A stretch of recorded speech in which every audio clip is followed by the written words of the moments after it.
Puis c'est vraiment avec un grand plaisir aujourd'hui que je me lève pour parler du projet de loi C2 qui a été présenté par le gouvernement conservateur.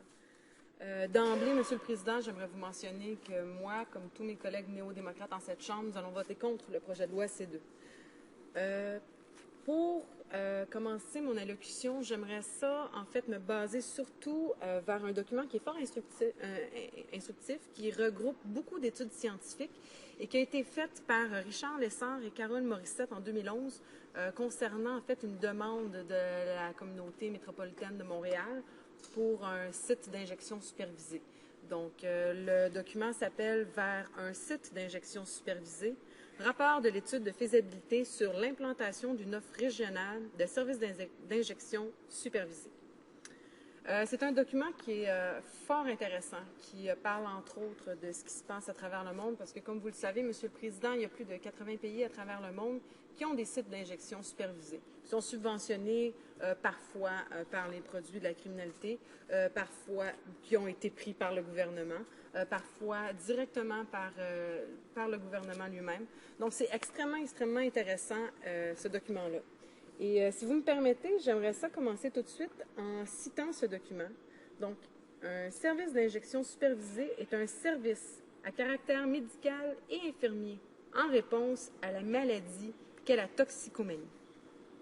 Et le double objectif, en fait, d'un site d'injection supervisé serait de contribuer à prévenir les maladies et les décès qui surviennent parmi les personnes utilisatrices de drogues par injection et à réduire les inégalités sociales de santé qui frappent l'un des groupes les plus vulnérables de notre société. Et je crois que ça résume bien, en fait,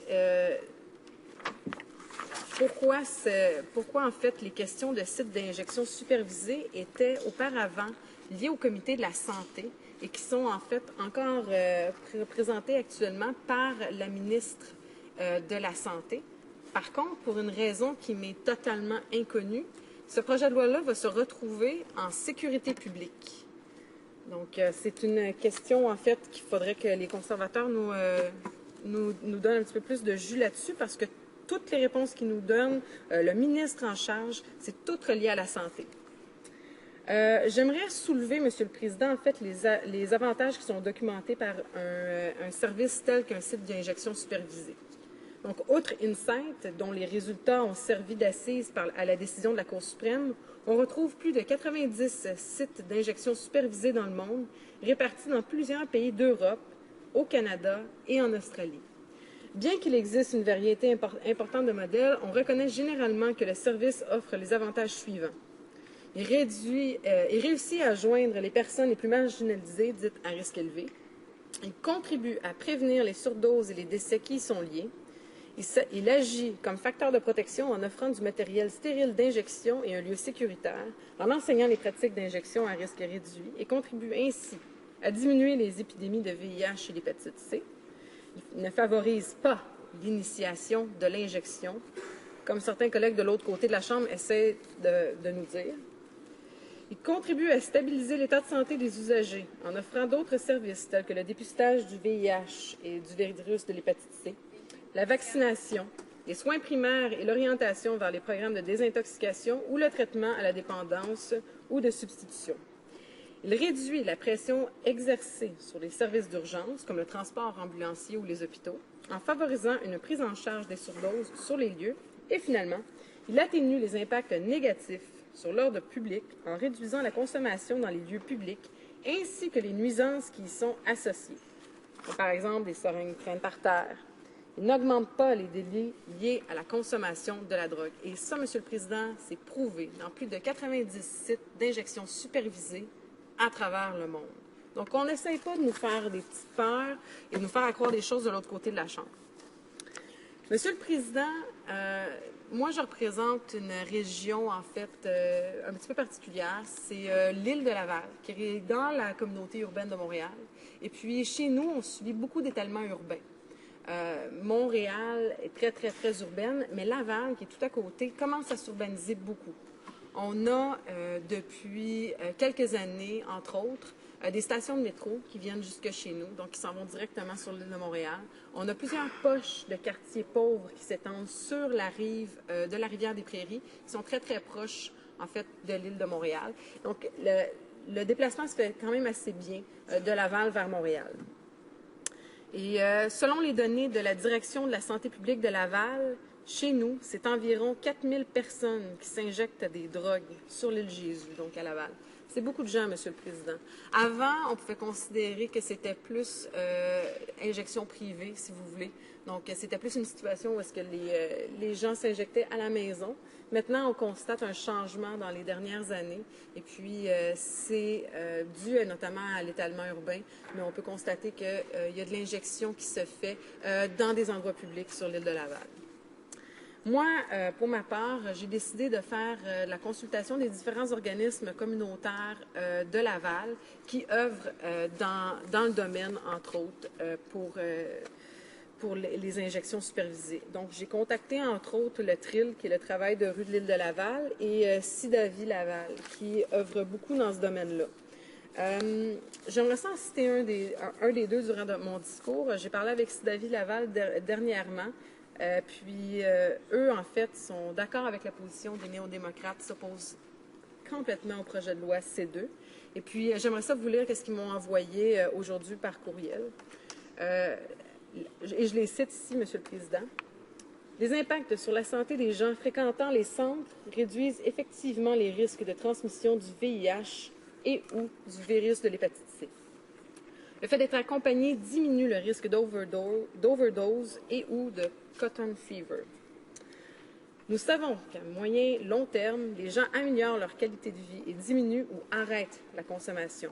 De plus, les sites d'injection visent à ce que les gens puissent être en sécurité et en santé, étant donné la présence de médecins, d'infirmières et d'intervenants qualifiés. La consommation de ces personnes les amène souvent à s'isoler et à s'entourer de personnes ayant une influence négative pour eux. Le processus de site d'injection supervisée permet aux personnes consommatrices de faire un premier pas vers la réinsertion sociale en apprenant à faire confiance aux professionnels qui les supportent et aux réseaux de santé. Et là-dessus, je crois qu'il touche à un point extrêmement important des sites d'injection supervisés, Monsieur le Président. Les personnes qui vont dans les sites d'injection supervisés ne vont pas seulement s'injecter. Là-bas, il y a des infirmières, des docteurs, des intervenants du milieu communautaire qui sont présents sur place. La première fois, ils vont peut-être y aller, s'injecter, ressortir. Mais ces gens-là vont y retourner et y retourner. Et à chaque fois, il faut qu'ils voient une infirmière, il faut qu'ils voient un intervenant social. Ils vont commencer à bâtir des liens avec ces personnes-là. Et c'est tranquillement, en bâtissant des liens de confiance avec les intervenants du milieu, que ces personnes-là réussissent à s'en sortir, Monsieur le Président. C'est donc une ressource extrêmement importante pour sortir ces gens-là de la rue, les remettre sur le marché du travail et les réencadrer dans notre société. Monsieur le Président, merci beaucoup. Ça va beaucoup plus vite que je pensais. Monsieur le Président, comme vous êtes peut-être au courant, je suis porte-parole adjointe en matière de sécurité publique pour les néo-démocrates.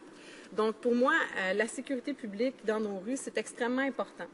J'aimerais souligner, en fait, que la police, le service de police de la Ville de Montréal, c'est beaucoup, beaucoup impliqué, en fait, dans l'étude pour le service d'injection supervisée à Montréal. Et eux sont prêts à collaborer, en fait, main dans la main, avec tous les intervenants du milieu, le milieu médical, le milieu communautaire, pour s'assurer que ce soit des endroits sécuritaires. Donc, le service de police est du côté des intervenants, est du côté des néo-démocrates, et du côté des services médicaux, en ce qui a trait au fait qu'on a besoin d'avoir un service d'injection supervisée, qu'on ne doit pas mettre des bâtons dans les roues des villes qui désirent avoir un site d'injection supervisé. C'est très important parce qu'en offrant un lieu pour la consommation et la disposition du matériel qui se déroule à l'abri du regard le public, les sites d'injection supervisés ont eu principalement des effets positifs ou neutres à l'égard de la réduction des nuisances associées à l'injection de drogue dans les lieux publics. Les sites d'injection supervisés ne semblent pas donner lieu à une hausse de criminalité dans les villes où ils sont localisés ou au déplacement géographique de la criminalité. Monsieur le Président, il y aurait eu beaucoup de points que j'aurais aimé aborder.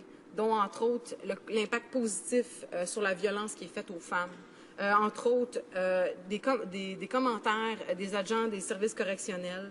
Le fait que pourquoi je me demande pourquoi ça se retrouve au comité de la sécurité publique, alors que ça devrait se retrouver au comité de la santé, ce projet de loi-là, Monsieur le Président. Mais ce que j'aimerais mentionner, c'est qu'en fermant des sites comme Insight, actuellement, qu'on a au Canada, ça rend nos témoins sûrs. Et puis, je peux vous donner mon exemple personnel. Depuis que je suis tout petite puis que je me promène à Montréal, je regarde par terre quand je marche. Je regarde par terre quand je marche dans les parcs, dans les gazons de la ville de Montréal. Parce que j'ai déjà trouvé des seringues par terre. Maintenant que je suis mère d'une petite fille, vous pouvez vous assurer que si je ne vois pas de changement dans la politique conservatrice, je n'amènerai pas ma fille jouer dans les parcs à Montréal. Puis quand je vais être obligée de me promener sur les gazons de l'île de Montréal, dans les parcs, je vais regarder par terre et je vais tenir ma fille dans mes bras. Merci, Monsieur le Président. Questions and comments. Questions et commentaires. Honorable